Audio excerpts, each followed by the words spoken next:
What if I tell you that the upcoming NEET PG and INICET exam are like battle, and only those students are going to get their dream rank who has a warrior mindset? Because imagine this, imagine there's a battle going on and there's a warrior, and if the warrior is scared, if the warrior has self doubts, if the warrior is anxious, you know what's going to happen, right? He'll be dead in no instant. And the warrior who is confident enough, who is calm, but still has that rage of winning the battle, he has unsheathed the sword and is ready for any enemy. How does this sound? I want you to be exactly like the second warrior. Because in the exam hall, when you're calm, when you're relaxed, and when you're confident enough, no matter what kind of MCQ the examiner throws at you, you will be able to slash that MCQ like that confident warrior. And if you are doubting yourself, if you are scared, if you're anxious, you will end up making silly mistakes even in the easiest of questions. And after coming back from the exam hall, you will regret your decisions. So I don't want this to happen. I want you to be the confident and the calm warrior, and I want you to slash all the 200 MCQs within the given time. And that's what exactly grand tests are meant for, to train you into become that second kind of warrior.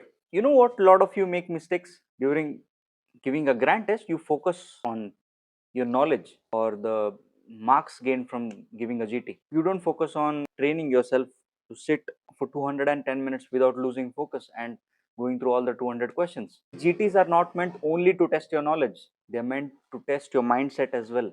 And only the person who is calm enough will go through all the 200 questions without losing his focus. So that's what I want you to practice during the upcoming days. Don't just give GT like a testing tool for your knowledge. So a lot of you guys are scared to even attempt a GT, but that's what GTs are meant for. Overcome your fear so that during the main exam you don't get scared. So whatever mistakes you want to do it in the GT. Whatever you want to learn, however you want to train your mind, you have to practice it in the GT. You won't have any choice during the final exams. And a lot of you guys keep asking me, sir, what is the ideal time to give a GT?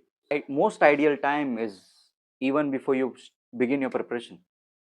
Yes, you need to give a GT even before you start preparation. You know what it does? It will show where exactly are you standing in the race. And you want to know what my first GT was? It was NEET PG 2020, and I had secured a rank of 1,22,605. So I know I'm at the last in the race, and I have just 1 year to catch up to others in the race. So I need to run harder. I need to build my stamina so that I don't give up in between. And I had to train my brain for that warrior mindset so that no matter what, I have to reach that target, right? I had made a target of reaching top 100, which I fell short of. I had secured a rank of 135, but and a lot of you will be thinking, let's at least complete 50% of the portion before you give a GT.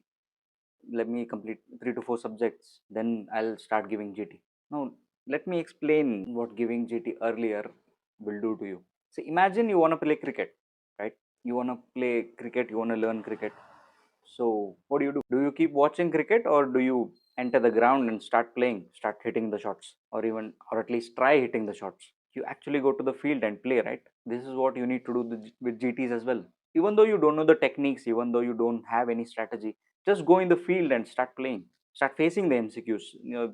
Just go through what kind of MCQs are there.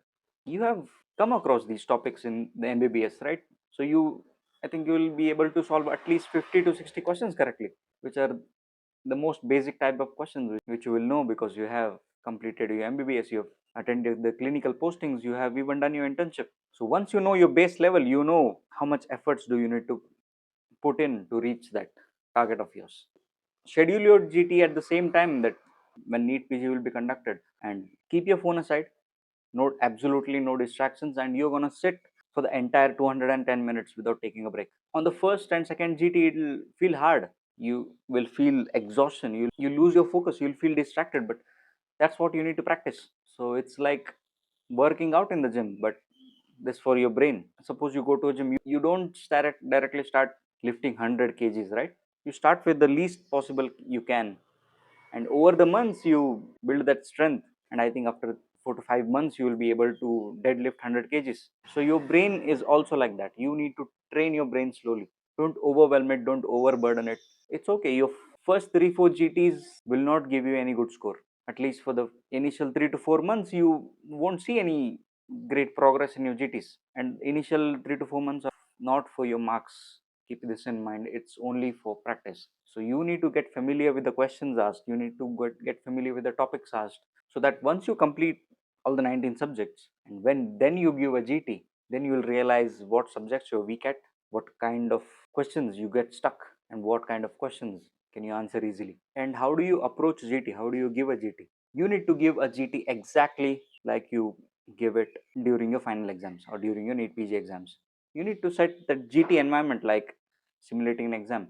Sit somewhere silent, take a computer or a laptop and use a mouse, not the mouse pad, because what happens during exam is only thing you will be hearing is that click sound of the mouse, and believe me, it annoys you so much that you lose focus.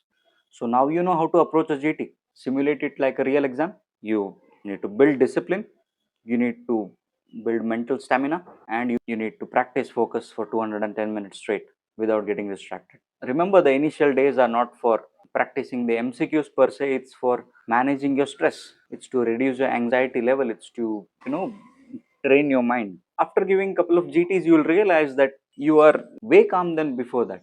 You will realize that your focus is improving. Now you are able to sit for long hours before getting fatigued or before getting distracted. So you need to practice that until you start focusing for 210 minutes without getting distracted. And how frequently should you give a GT? See, in the initial 6 months, you can give a GT every month. And during the 6 months, your focus has to be to build, to strengthen your mindset and to train your brain to go through all the 200 questions easily. And once you complete all the 19 subjects in the first 6.5 to 7 months, then you start giving GT every 15 days for the next 3 months at least. So during these 3 months, that is when you're giving GTs every 15 days, now comes the real game. You will focus on the score. Now you will focus on the types of MCQ. You'll focus on how many correct did you get, how many wrong did you get, and you need to focus on making your GT graph look like this. There has to be improvement in every GT in every 15 days. And how will you make that improvement? Let me teach you. Let's suppose you have given a GT and you look at the results and you have gotten 60 questions wrong. So what I wanted to do is first go through those 60 wrong questions, wrong MCQs. And you remember I had told you the 6 types of MCQs. I had made a video on 6 types of MCQs that will be asked, right?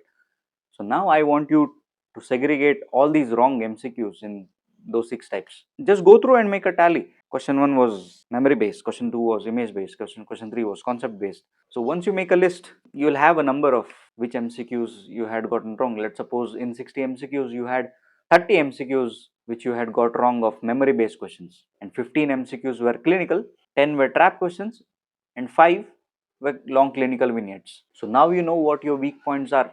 In this GT, your weak points were memory based questions. Now I have explained in the video how to approach each questions, what your mindset should be when you look at each question, and how do you improve in these kind of MCQs. So please go and check that video out. So it's gonna really help you. So once you know all these 6 types of MCQs, which will be randomly scattered in the 200 MCQs, so you need to practice that rapid mind shift. Suppose the first question was memory based, second question is a clinical, third question is an image. So you need to practice that rapid mind shift between subjects, between types of MCQs. First question was a microbiology based, then second will be a surgery based, third will be ENT ophtha based. So you have to practice that rapid mind shift during these next 3 months. So let's suppose you have made a list of all those 60 wrong MCQs, right? And you have categorized them into the different types of MCQs. If you give the GT in marrow, it will give you an analysis which subjects you're strong at and which subjects you're weak. And it will give you a graph which compares your performance with your peer performance. So take a look at that graph. Take a look at which subjects are your weakest and which are your strong subjects. So make a list of all those weak subjects, make a list of all the wrong MCQs you have categorized, and during the next 15 days, focus on your weak subjects and focus on the types of MCQs you have gotten maximum wrong. So what I want you to do in this 15 days, go to custom modules, select those subjects, select a tag of NEET PG and memory based, tables, images. So there are different tags, right? So I want you to select whichever tag you think you're weak at and try solving custom modules, at least 2 every day. So keep at least dedicated 1 hour time for custom modules, and during the remaining time you need to revise the notes and watch revision videos if you have time. So now you're preparing yourself for the next battle that will come after 15 days. So that's how you're mentally preparing, that it's okay, I have been defeated in this battle, but the next time I'm going to make a stronger comeback. So once you start analyzing in these 15 days your weak points, your weak subjects, and how to overcome that difficulty, and when you give that second GT after all this preparation, you'll definitely see that improvement. So that will be your first confidence booster. Yes, if I continue this strategy, my GT score is going to improve every time. So yeah, in the second GT, maybe you got 50 wrong. In the first you had got 60. In the second you have got 50. So there's a little bit of improvement of 10 MCQs, right? And now you repeat the same process. You segregate the 50 into the different categories. You look at the graph, which subjects you're weak, which subjects you're strong. And in the next 15 days, again, you will revise. You'll watch at revision videos, or you'll revise your notes. You'll solve custom modules. You'll use the tags during using those custom modules. And if you keep repeating this process every 15 days for the next 3 months, you'll see that gradual improvement in your scores, and your mistake will keep coming down every time. Because once you start analyzing your mistake, let's suppose it was a trap question, you missed saying that accept or not word. So next time you will be very careful while reading the question, right? You'll have it in a back of mind. Last time I had made a mistake of missing that not. So this time I have to be careful in reading the question. Last time you had missed reading a couple of tables. This time you went prepared reading those tables, and you got the MCQ right. Or last time you had misdiagnosed the clinical case. So this time you made sure to read that clinical condition in detail. And now when you see that question, or you see a question on that clinical condition, you are confident enough in answering that question. So whatever mistakes you're making, you need to learn from them and make sure not to repeat it the next time. So after this, your brain adapts on its own. It will get used to going through 200 questions at once. It will get used to that drastic MCQ shifts, drastic subject shifts. So you'll unknowingly you will train your brain in such a way that you will be ready for the final exams. And during the last 1 month or 45 days, you need to increase your GT frequency to every week or every fourth, fifth day perhaps. You are always in the exam mode. And in the last 15 days, I want you to quickly go through all the volatile topics, all the important tables, all the important images, and all the important concepts which were asked in the previous year MCQs. So by doing this, you will build that self confidence. Yes, I have covered whatever is possible. I have practiced GT multiple times. I have trained my brain, and yes, I am exam ready. Because remember one thing: no matter how genius you are, how good a notes you have made, or how many times you have revised, if you enter the exam hall with anxiety, with self doubt, you're not getting that rank you had prepared for. So that's it for today. Thank you for watching. This video was just the roadmap of how you should approach GT, how your mindset should be. And in the next video, I'm going to exactly show you how to analyze a GT. I'm going to walk you through my GT process and make you more confident enough in giving a GT. So share this video to your friend if you found this useful, and don't forget to subscribe because you don't want to be missing my GT analysis. So thank you for watching.